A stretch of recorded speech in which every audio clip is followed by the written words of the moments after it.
ஈராக்கில் இருக்கக்கூடிய தைக்ரிஸ் என்ற இடத்துல 1300 வருடத்திற்கு முன்பு புதைக்கப்பட்ட ஒரு சஹாபினுடைய கபரை இப்போது தோன்றிய போது கிடைத்த ஒரு மிக பெரும் அதிர்ச்சி. இன்னும் அந்த கபருக்குள்ள என்ன இருந்துச்சு, அந்த கபருல அடைக்கப்பட்டிருந்த சஹாபி யாரு, அந்த கபரை தோண்டினப்ப அந்த கபருக்குள்ள கிடைத்த ஒரு மிகப்பெரிய அதிர்ச்சி என்ன அப்படிங்கிறத பத்தி இந்த ஒரு காணொலியில் நாம் தெரிந்து கொள்வோம். கண்ணியமானவர்களே, ஈராக்கில் இருக்கக்கூடிய தைக்ரிஸ் அப்படிங்கிற இடத்துல 2 சஹாபிகளை அடக்கம் செஞ்சிருந்தாங்க.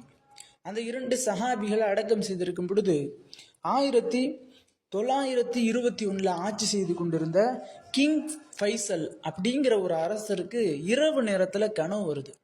என்ன கனவுனா, ஒரு சஹாபி இங்க அடக்கப்பட்டிருக்காங்க, அந்த சஹாபியினுடைய கபூர் மாற்றப்பட்டுருச்சு.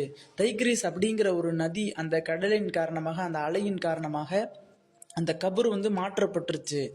அந்த கபரை அடக்கப்பட்டிருக்க சஹாபியை எடுத்து வேறு ஒரு இடத்துல நீங்க அடக்கம் செய்யுங்க நல்ல விதமாக அப்படின்ற மாதிரி ஒரு கனவு வருது. அந்த ஒரு கிங் ஃபைசல் என்ன பண்ணிடுறாருன்னா, அடுத்த நாள் முஃப்தியை கூப்பிட்டு விளக்கம் கேட்கலான்னு பார்க்குறாரு. அந்த ஒரு நாளில் வேலை இருக்குது அப்படின்ட்டு விட்டுறாரு. 2வது நாளும் இதே போன்று கனவு வருது. 2வது நாளும் அப்படியே விட்டுறாரு. 3வது நாள் கனவு வரும்போது இவருக்கும் கனவு வந்துருச்சு. அங்க இருக்கக்கூடிய மிக பெரும் முஃப்தியான உலமாவான ஒரு மனிதருக்கு இது போன்ற கனவும் வந்துருச்சு.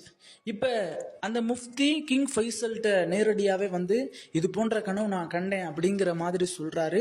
இந்த கிங் ஃபைசலும் எனக்கும் அல்லாஹு தாலா இது போன்ற கனவை ஏற்படுத்தினான், இப்ப நம்ம என்ன செய்வோம் அப்படின்ற 2 பேரும் கலந்துரையாடும் போது இந்த விஷயம் அங்க ஈராக்கில் இருக்கக்கூடிய, பக்தாதில் இருக்கக்கூடிய எல்லா மக்களுக்கும் தெரிய வந்துருச்சு, இது போன்று கனவு கண்டிருக்காங்க அப்படின்னு. அந்த அடக்கப்பட்டிருக்க சஹாபி யாரு அப்படின்னு கண்டுபிடிக்கிறாங்க. அப்ப கண்டுபிடிக்கும் போதுதான் 2 சஹாபாக்கள் அந்த இடத்துல அடக்கம் செய்யப்பட்டிருக்காங்க.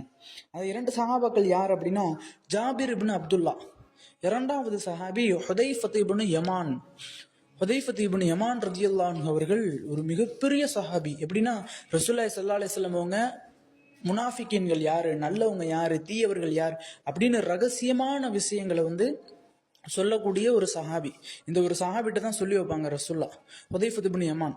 இந்த ஹுதைஃபத் இப்னு யமான் யாருடைய ஜனாசாவிற்கு போறாங்களோ அவர்களுடைய ஜனாசால தான் உமர் ரலியல்லாஹு, அபூபக்கர் ரலியல்லாஹு, இன்னும் பல சஹாபாக்கள் கலந்து கொள்வாங்க. அந்த அளவிற்கு ஒரு பரிச்சயமான ஒரு நபர் ஹுதைஃபத் இப்னு யமான்.